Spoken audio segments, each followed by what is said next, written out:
I was convinced that there was no way to live a completely happy life. And if I couldn't live happy, I didn't want to live at all. It began with a divorce, a broken home. And I believe that through that, my mentality began to form and began to develop a sense of rejection because I didn't understand. I was a small child and didn't understand adult things. And so I felt the breakup was all about me. That sense of rejection just really grew. I began to perceive myself as a burden to other people. And so I would take little bitty comments that were relatively insignificant. I would make it into a really big deal. Those little seeds in my life, I began meditating on over and over. And as I grew, the rejection began to grow. What is wrong with me? And so I believe that the only answer for me was to end my life. I walked to my mother's room thinking I don't want anyone to see me because I'm so determined to end my life, to end the void, to end the suffering, to end the loneliness, that nothing was going to stop me. I began crying out and I began screaming out to God, God, forgive me.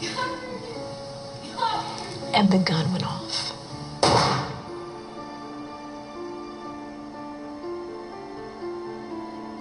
My lungs began to fill up with blood. My ears, I began to become deaf, very slowly, faintly become deaf.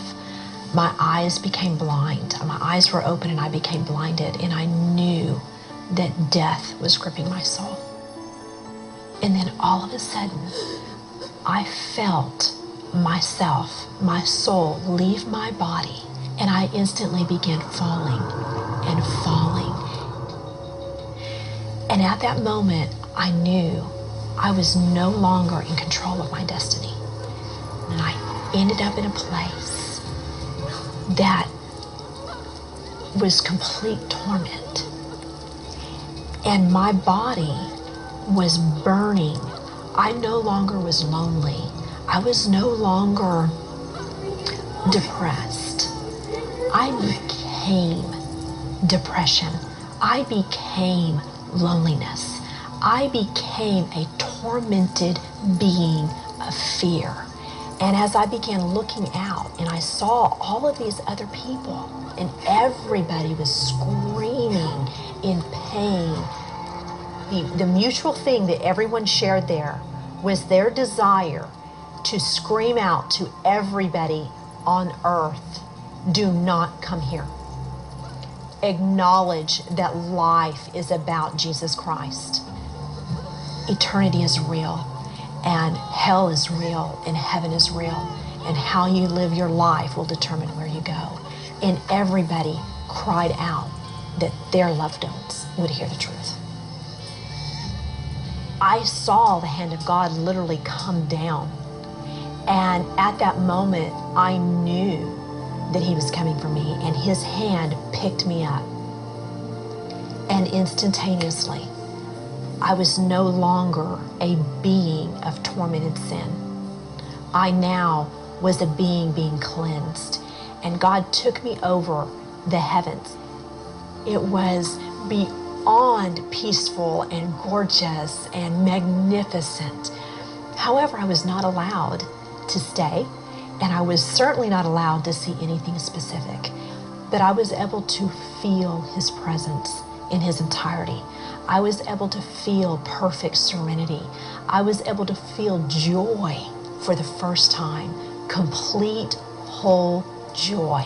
And this hand just began to bring me back into the universe. And I saw myself coming back to my home and went through the ceiling, and the hand just went and placed me gently back into my physical body.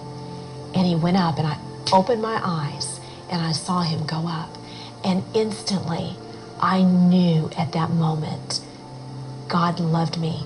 I called out on his name and I asked for him to forgive me, and he did.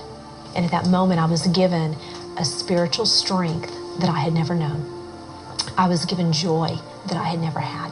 I was given peace that I knew would take me through what I was about to face. The bullet had missed my heart by less than a fourth of an inch. I mean, just by millimeters there, and had explained that, the pressure of a 38 caliber gun should have exploded my heart. And they didn't understand that there was nothing wrong with me. They had broke a few of my ribs, and that was all. When you leave this earth, you are going to do one or two things. Either you are going to be transformed into a being of sin and torment, or you are going to be transformed into a being of light and love and joy. And it is a personal responsibility who and what you are going to be transformed into. And I had to learn how to take on the responsibility and quit blaming others for my mental and emotional condition. Now I'm full of joy. Now I am full of peace. I am who God says I am. I am loved. I am adopted into the kingdom of Christ. God sees me that I am his child, and all that he has is mine. I just have to be able to receive it. And I have to be able to recognize and replace my junk with his greatness. As long as I stand on the promises of God and I allow his presence in my life, I can conquer anything, and I can go through my problems with peaceful sleep. I can go with them with joy and strength beyond all comprehension. And I can come out on the other side full of hope and of victory in Christ.